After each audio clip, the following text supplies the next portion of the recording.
காலை நேர பிரார்த்தனை. கிருபாசன காட்சியளிப்பு பரிந்துரை பிரார்த்தனை. அன்னையே, பரிசுத்த அன்னையே, தெய்வ மாதாவே, கிருபாசனத்தின் மூலம் எங்களுக்கும் எங்களின் தேசத்திற்கும் அன்னை தேடித்தந்த எல்லா ஆசீர்வாதங்களுக்கும் கிருபைகளுக்கும் நாங்கள் இப்பொழுது ஹிருதயம் நிறைந்த நன்றி கூறுகின்றோம். அன்னையே, பரிசுத்த அன்னையே, தெய்வ மாதாவே, 2004 டிசம்பர் 7 அன்று மதியம் 2:30 மணிக்கு பிறகு கிருபாசனத்தில் நிகழ்ந்த அன்னையின் காட்சியளித்தலை குறித்து திருச்சபைக்கு சமர்ப்பித்திருக்கின்ற ஆய்வு ஆவணங்களின் மேல் உண்மையான இறையியல் கோட்பாட்டின் விதிப்படி உள்ளதுமான ஆராய்ச்சி ஆய்வுகள் நடத்தி அந்த காட்சியளிப்பு வழியாக வெளிப்பட்டுள்ள தெய்வ மாதாவின் சிறப்பு கவனமும் பாதுகாப்பும் வெளிப்படுத்துகின்ற துன்பப்படுகின்றவர்களின் ஆறுதலும் தீர்க்கதரிசிகளின் அரசியும் உடன்படிக்கை பேழையும் இயற்கை பிரபஞ்சத்தின் மாதாவான பரிசுத்த அன்னையின் பக்தி திருச்சபையில் அதிகமாக பரவ செய்து வாழ்க்கையின் துன்ப துயரங்களில் சிக்கிக்கொண்டு வாழ்கின்ற அநேகாயிரம் மக்களுக்கு ஆண்டவரின் பிரசன்னமும் சந்திப்பும் அதிகமாக அனுபவிப்பதின் வழியாக ஆன்மீக பரிசுத்தமும் ஆண்டவரின் சக்தியையும் அடைவதற்காக எங்களின் குடும்பங்களை ஏற்படுத்த வேண்டுமே.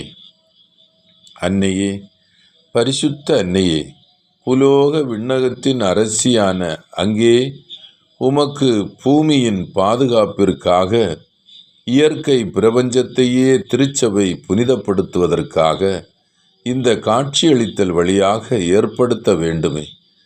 பரிசுத்த அன்னையே, ஜெபமாலை மாதாவே, கிருபாசனத்தின் அனைத்து பிரார்த்தனைகளுடன் சேர்த்து நாங்கள் இப்பொழுது ஜெபிக்கின்ற இந்த குடும்பத்தின் முக்கியமான கோரிக்கைகளை இங்கே கோரிக்கைகளை கூறவும்.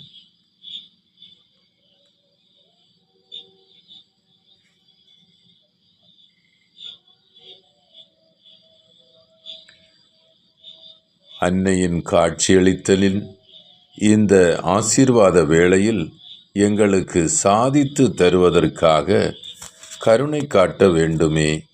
ஆமேன். விண்ணகத்தையும் மண்ணகத்தையும் படைத்த இயலாம் வல்ல தந்தையாகிய கடவுளை நம்புகின்றேன். அவருடைய ஒரே மகனாகிய நம் ஆண்டவர் இயேசு கிறிஸ்துவை நம்புகின்றேன். இவர் தூய ஆவியால் கருவுற்று கன்னிமரியாடமிருந்து பிறந்தார். போந்தியு பிலாத்துவின் அதிகாரத்தில் பாடுபட்டு சிலுவையில் அறையப்பட்டு இறந்து அடக்கம் செய்யப்பட்டார். பாதாளத்தில் இறங்கி 3ஆம் நாள் இறந்தோரிடமிருந்து உயிர்த்தெழுந்தார். விண்ணகத்துக்கு எழுந்தள்ளி எல்லாம் வல்ல தந்தையாகிய கடவுளின் வலப்பக்கத்தில் வீற்றிருக்கின்றார். அங்கிருந்து வாழ்வோருக்கும் இறந்தோருக்கும் தீர்ப்பு வழங்க வருவார். தூய ஆவியானவரை நம்புகின்றேன். புனித கத்தோலிக்கா திருவையை நம்புகின்றேன். புனிதர்களின் உறவு ஒன்றிப்பை நம்புகின்றேன். பாவ மன்னிப்பை நம்புகின்றேன். உடலின் உயிர்ப்பை நம்புகின்றேன். நிலை வாழ்வை நம்புகின்றேன். ஆமீன். விண்ணுலகில் இருக்கிற எங்கள் தந்தையே, உமது பெயர் தூயதென போற்ற பெறுக. உமது ஆட்சி வருக. உமது திருவுளம் விண்ணுலகில் நிறைவேறுவது போல மண்ணுலகிலும் நிறைவேறுக. எங்கள் அன்றாட உணவை இன்று எங்களுக்கு தாரும். எங்களுக்கு எதிராக குற்றம் செய்வோரை நாங்கள் மன்னிப்பது போல எங்கள் குற்றங்களை மன்னியும். எங்களை சோதனைக்கு உட்படுத்தாதையும் தீன்மையிலிருந்து எங்களை விடுவித்தருளும். ஆமீன். அருள் நிறைந்த மரியே வாழ்க. ஆண்டவர் உம்முடனே, பெண்களுக்குள் ஆசி பெற்றவள் நீரே. உம்முடைய திருவயிற்றின் கன்னியாகிய இயேசுவும் ஆசி பெற்றவரே. புனித மரியே, இறைவனின் தாயே, பாவிகளாயிருக்கின்ற எங்களுக்காக இப்பொழுதும் எங்கள் இறப்பின் வேளையிலும் வேண்டிக் கொள்ளும். ஆம். 2 மக்கப்பயர் 7ஆம் அதிகாரம். சகோதரர்களில் 7 பேரின் சான்று. அக்காலத்தில் சகோதரர்கள் 7 பேரும் அவர்களுடைய தாயும் கைது செய்யப்பட்டார்கள். சாட்டைகளாலும் வார்களாலும் அடிக்கப்பட்டு சட்டத்துக்கு முரணாக பன்றி இறைச்சியை உண்ணும்படி மன்னரால் கட்டாயப்படுத்தப்பட்டார்கள். அவர்களுள் ஒருவர் மற்றவர்களின் சார்பில், நீ எங்களிடமிருந்து கேட்டறிய விரும்புவது என்ன? எங்கள் மூதாதையருக்கு கொடுக்கப்பட்ட சட்டங்களை மீறுவதை விட நாங்கள் இறக்க துணிந்திருக்கிறோம் என்றார். உடனே மன்னர் கடுஞ்சீற்றம் கொண்டான்.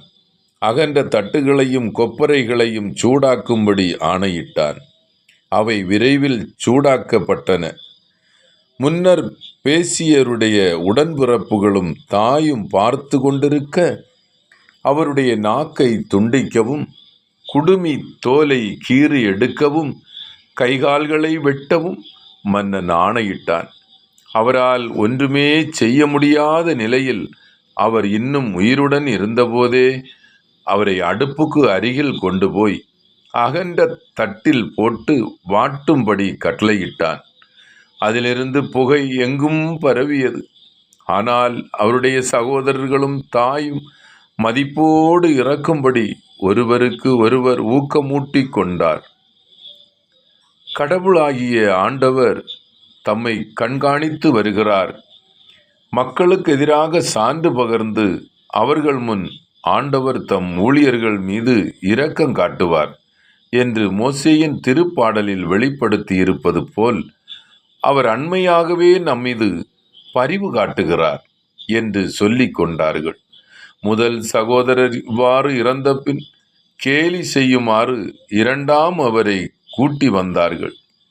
அவருடைய தலையில் தோலை முடியோடு உரித்த பிறகு, பன்றி இறைச்சியை உண்ணுகிறாயா, அல்லது உன் உடல் உறுப்புகளை ஒவ்வொன்றாய் நாங்கள் வதைக்கட்டுமா என்று அவரிடம் கேட்டார்கள். அவர் தம் தாய்மொழியில் உண்ண மாட்டேன் என்று பதில் உரைத்தார்.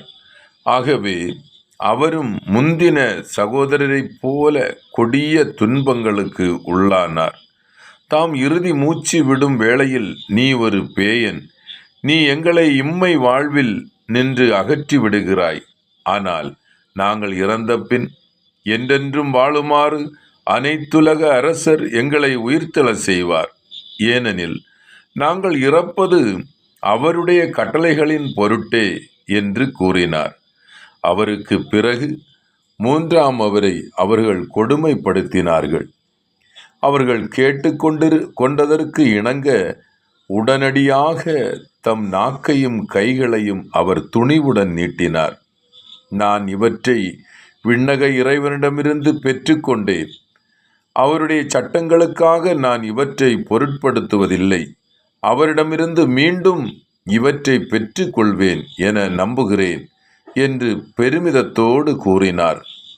அவர் தம் துன்பங்களை பொருட்படுத்தவில்லை. எனவே மன்னனும் அவனோடு இருந்தவர்களும் இந்த இளைஞரின் எழுச்சியை கண்டு வியந்தார்கள். அவரும் இறந்த பின் நான்காம் அவரையும் அவர்கள் அவ்வண்ணமே துன்புறுத்தி கொடுமைப்படுத்தினார்கள்.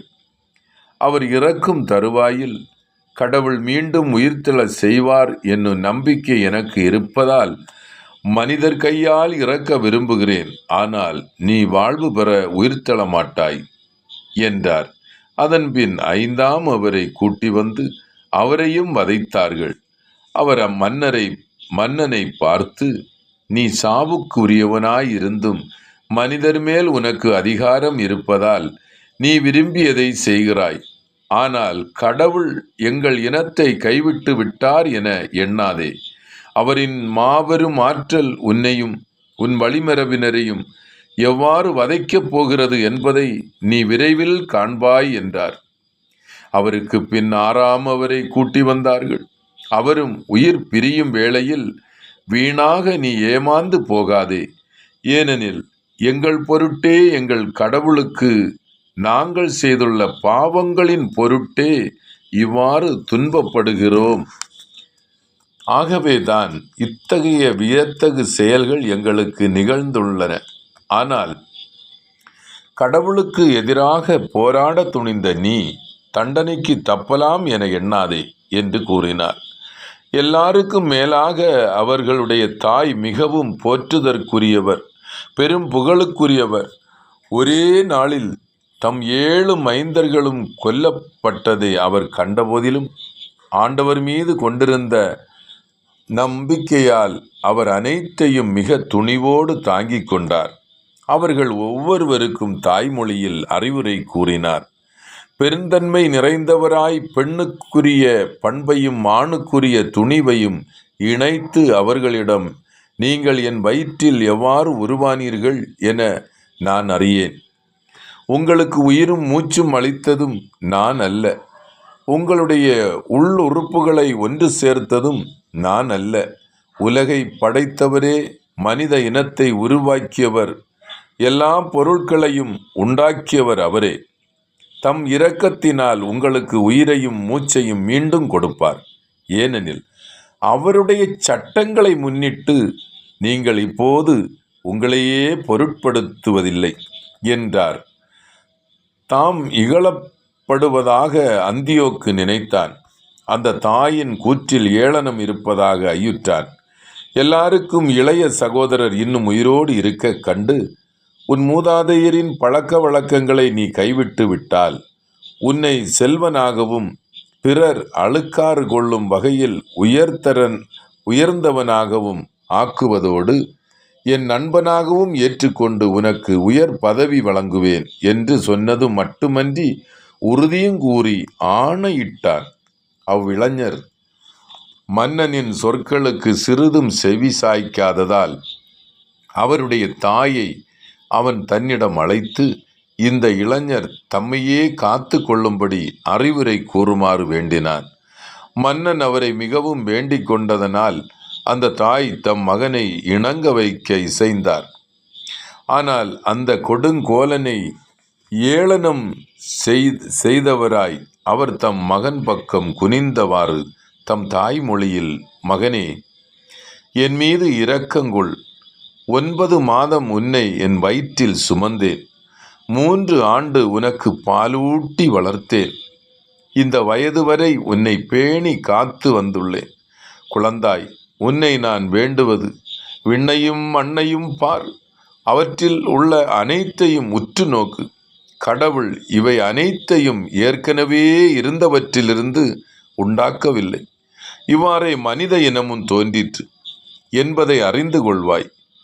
இக்கொலைஞனுக்கு அஞ்சாதே. ஆனால் நீ உன் சகோதரர்களுக்கு ஏற்றவன் என மெய்பித்து காட்டு.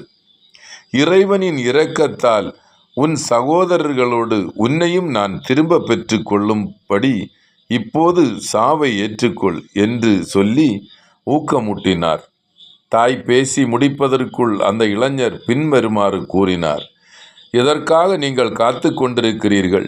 மன்னனின் கட்டளைக்கு நான் கீழ்ப்படிய மாட்டேன்.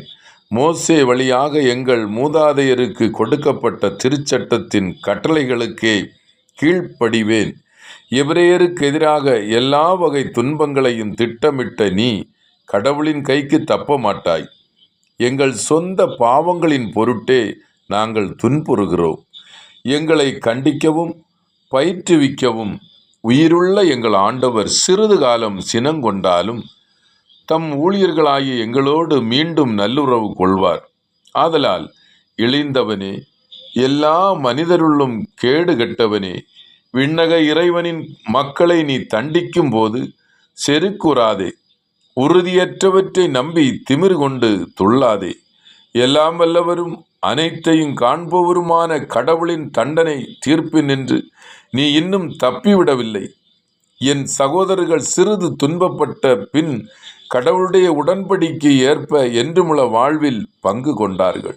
ஆனால் நீ கடவுளின் தண்டனை தீர்ப்பால் உன்னுடைய ஆணவத்திற்கு ஏற்ற தண்டனையை பெறுவாய். என் சகோதரர்களைப் போன்று எங்கள் மூதாதையரின் சட்டங்களுக்காக நானும் என் உடலையும் உயிரையும் ஒப்படைக்கிறேன். எங்கள் நாட்டின் மீது விரைவில் இரக்கம் காட்டுமாறும் துன்பங்களாலும் சாட்டைகளாலும் அவர் ஒருவரே கடவுள் என நீ அறிக்கையிடுமாறும் அவரை மன்றாடுகிறேன். எங்கள் இனம் முழுவதன் மீதும் முறைப்படி வந்துள்ள எல்லா வல்லவருடைய சினம் என் வழியாகவும் என் சகோதரர்கள் வழியாகவும் முடிவுக்கு வருமாறும் அவரை வேண்டுகிறேன். அவருடைய ஏளன சொற்களால் எரிச்சல் அடைந்த மன்னன் சீற்றமடைந்தான். மற்ற அனைவரையும் விட அவரை மிக கொடுமையாய் வதைத்தான். எனவே அந்த இளைஞர் ஆண்டவரிடம் முழு நம்பிக்கை கொண்டவராய் மாசற்ற நிலையில் மாண்டார். இறுதியாக தம் மக்களை தொடர்ந்து அந்த தாயும் இறந்தார். பலி பொருட்களை உண்ண யூதர்கள் கட்டாயத்துக்கு உள்ளானது பற்றியும் அதற்காக அவர்கள் பட்ட பாடு பற்றியும் இதுவரை எழுதியது போதும்.